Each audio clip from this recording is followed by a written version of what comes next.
Hi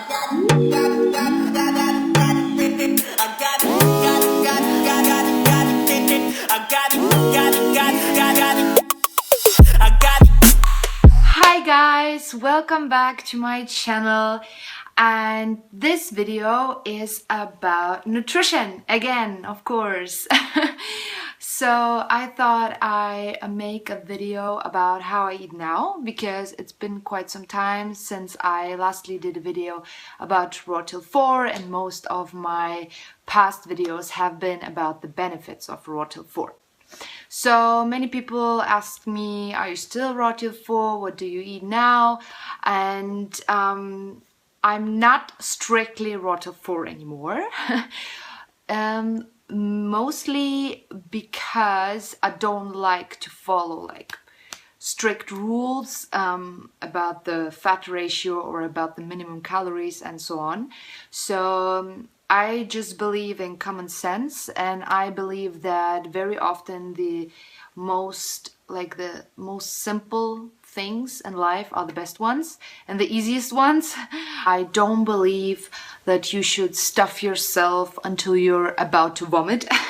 I think like this is one of the main reasons why raw till 4 has gotten all this negative feedback. I don't believe it's healthy for your stomach to widen your stomach and stuff yourself until you almost throw up. I don't think it's healthy. It's just overworking the whole digestive system. So yeah, I never followed that anyways when I was on raw till 4. So I'm still vegan, of course, or plant-based. I'm mostly raw till 4 actually, but sometimes when I work or when I'm traveling for business, I sometimes also do starch solution. And also it depends on the time in the year, you know. When it's autumn, winter, you want to have some warmer foods to fill you up, to give you this nice cozy feeling in your stomach. Whereas during summertime, of course, you want something fresh like fruit juices or smoothies. What you also have to keep in mind is that different foods have a different transitioning phase, you know. So carbs and simple sugars, as in fruit, are absorbed and digested very, very quickly. Afterwards comes like fat and protein, which takes quite some time until it's digested. So what you do, for example, when you are non-vegan and you then for example, eat eggs as breakfast, and then you have, I don't know, a smoothie for lunch, there is a freaking traffic jam in your digestive system. The eggs are still in the digestion process, and then you put the simple sugars, so you get lots of bloating and gas and everything. And this is also the reason why people who mix a lot of stuff as well are bloated a lot, because you need different digestive enzymes in order to split open the amino acids or the sugars and digest them. But our body can't do everything at the same time, you know. So if you eat everything all together, like proteins and fat and sugars and everything, then it just sits in your stomach and it bloats and bloats and bloats, and it works and works in your digestive system, and it doesn't go anywhere. So just make sure to really be light throughout the day. Have simple sugars and carbs, you know. So for me, typically what I eat is I have green juice or a smoothie or some fruit in the morning, and then for lunch I have again a smoothie or a salad or a light high carb cooked meal, but with low fat and no protein. And then in the evening, if I want to, I will have some protein food. I don't know, some chickpeas or with veggies, or some nuts as well. But if not, I just have another high carb cooked meal. Try to put the fat and the protein foods for dinner, and just stay light and lean throughout your day, because then you also elongate your detox phase, because the body has a natural detox phase in the morning. That's why you often go to the bathroom in the morning as well. So just try to assist your body in that. And yeah, if you follow this simple principle, it's actually very easy. In general, I think it's so important to not overcomplicate things. So don't follow blindly any diet or any any guru or any restriction or limitation, because every person is different, in my opinion, and you have to develop an intuitive feeling about yourself, about your body, what is good for you, what is not good for you, and then follow through. And this is actually, it's real work, you know. Of course, it's easier to have a look at this and tell and say like, oh, I want to do everything like her, and then I will have her figure. No, it doesn't work like this. You have to find out for yourself what works for you and what not. So it's so important that we develop intuitive eating again. And for me, intuitive eating means being completely present with your food. And I mean, how many times did you catch yourself eating in front of the TV or checking your smartphone or on the way to work? And I really don't think this is healthy, because then your whole being is actually not eating, you know. You're just stuffing yourself, you're getting calories in, your brain does not recognize it as eating, you know. So, and the means to overeat are a lot higher then.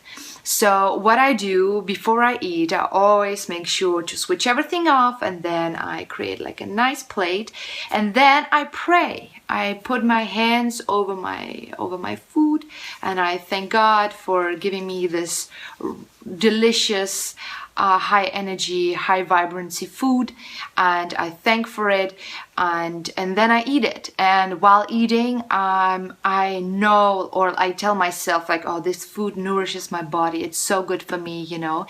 And it really makes a huge difference, because you create your reality with your thoughts and with your energy. And also the food that you eat, it also has the energy of everyone who touched the food, and you can really alter the structure of the food with your thoughts. So if you send like positive prayers, positive thoughts to your food, it can even be like a cheesecake, but if you still have like a good intention and tell yourself, okay, I'm gonna eat this vegan, of course, vegan cheesecake, because my soul really wants it, you know. I don't know, but I want this treat and my soul wants it, and I'm gonna eat it now. And then you enjoy every bite. It won't do yourself any harm.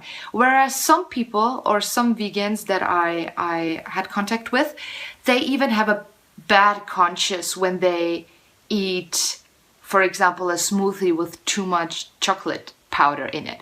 You know, like this is just this is just so weird for me, you know. And it also shows that actually every food can be poison or healing. It, of course, it depends on how much you eat of it, and also the mindset, you know. If you keep on eating something and telling yourself, oh, this is gonna make me fat, this is gonna make me fat, of course it's gonna make you fat, you know. Change your mindset while eating, and also eat being completely present. You can also eat being completely alone, you know, because also when we talk, we used to overeat as well. So yeah, just try this, and you will definitely feel a difference on how you digest the food, on your relationship with food. You will be a lot more appreciative and not as abusive to your body. Another very important basic principle actually is that we all are energy. So of course we emit and transport the energy from the universe, from the earth, but to thrive, we need to eat or take into vibrant, alive energy, of course. And so what to do? Eat as much vibrant, alive, raw food as possible. It's actually very, very simple if you think about it from this angle, you know. So no matter if you're Rata 4, 80-10-10 or starch solution. Of course, starch solution has more cooked foods, but just try to incorporate as many natural, raw living foods as possible. So, of course, the absolute optimum would be fresh pressed raw juices in any form, then smoothies, green smoothies to add in all your greens, fresh fruits or vegetables, salads, sprouted seeds or activated nuts. Those are the foods that you want to nourish yourself with most, like quantity wise, most of the time. And of course you can indulge from time to time and have some chocolate or some cheesecake or whatever, you know. And like, even if you slip away every now and then and have some feta, for me it's not like the world is over, you know. It's like, don't be so hard on yourself. This is what I want to bring over. We're so hard on ourselves most of the time. We're being mean bitches to ourselves most of the time. With no one we criticize more than with our own selves. So like, stop criticizing yourself if you slip from time to time, you know. It's totally okay. And you do even more damage, like criticizing yourself, telling yourself you're such an awful person because of that, you know. Just get over it and then go back to eating vegan, raw, fresh foods, you know. And because I see this so many times, and I did it myself, and that's why I know how you feel. And of course, a transition takes time, so like, you have to give your body the time, you know, the time and the love and the careness and taking care of your body during this transition period. So stop being a mean bitch to yourself. Please stop it for me, okay? So like, lastly, what I wanted to remind you is that it counts what you do 80% of the time. You won't get fat from one burger the same as you won't get skinny from one salad or green juice. It really counts what you do 80% of the time. And to be honest, I think this ratio is completely enough to lead a healthy and vibrant lifestyle. If you make sure that 80% of your food is vibrant, raw food energy, then you can indulge 20% of the time. You can have some red wine or some chocolate or whatever, or if you really crave something non-vegan, then just have it from time to time, you know, until your body gradually adapts. Because also, the cleaner you get on the inside, the more natural foods you eat, the more your taste buds adapt and will also prefer simple and natural and raw food. But this is a steady process. So give yourself this time. Don't be a mean bitch to yourself. And let me know your comments, what you think about this video. And I'm very, very happy to see you again next Sunday.